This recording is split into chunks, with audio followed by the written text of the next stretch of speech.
Hello friends, দেখো আমার চোখে এখন লেজার ট্রিটমেন্ট চলছে। তার জন্য কিচেনে কাকে দেখতে পাচ্ছ, তোমাদের দাদা আজকে কিচেনে ঢুকে পড়েছে হাতে হাতা খুন্তি নিয়ে আমাকে আজ চিকেন রান্না করে খাওয়াবে। এই যে কড়াইতে তেল দিয়ে দিয়েছে, এবার গরম মশলা দেওয়া হচ্ছে। এরপরে কি দেবে? পেঁয়াজ দেবো, দিয়ে দাও। পেঁয়াজ পড়ে যাচ্ছে, চিকেনটা ভাজা ভাজা হয়ে গেছে। এবার কি করবে? পেঁয়াজটা ভাজা ভাজা হয়ে গেছে, এবার চিকেন দিচ্ছি। চিকেন দিয়ে দাও। চিকেনটা একটু ভাজা ভাজা হবে, তাই তো? এটা শর্টকাট চিকেন রান্না, তোমরা শিখে নাও, সাথে থাকো। চিকেনটা ভাজা ভাজা হয়ে গেছে, এবার কি দেবে?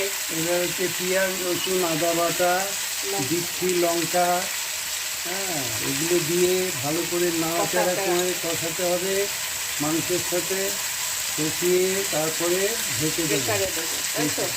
ঢেকে দিয়ে তারপরে কিছুক্ষণ রেখে প্রেসারে দিয়ে দেবো। ঠিক আছে, ওকে, তোমরা দেখে নিচ্ছ। এবার কি দিচ্ছ?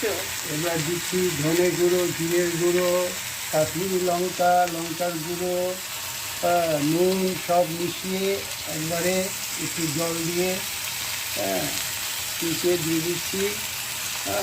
এরপরে নেড়ে চেড়ে ভালো করে কষিয়ে প্রেসার কুকারে দেবো। মোটামুটি হয়ে গেছে। একটু গরম জল দিয়ে ওটা প্রেসারে দেবো। এবার আলু আর পেঁপে ভাজাগুলো ঢেলে দিলাম, ঢেলে দিয়ে ভালো করে মিক্স করে দেবো, নেড়ে চেড়ে কষিয়ে। গরম জল হচ্ছে, ওই গরম জলে তারপরে ছেড়ে দেবো। আগে কষিয়ে নিচ্ছি। মনে তো হচ্ছে ভালোই হচ্ছে।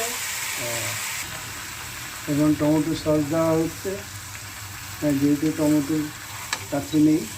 একটু গরম জল দিচ্ছি, পরিমাণ মতো। তারপরে প্রেসারে দেবে, তাই তো? তারপরে প্রেসারে। আচ্ছা, কাঁচা লঙ্কা দিচ্ছি আর গরম মশলা দিয়ে ঢেকে দেবো।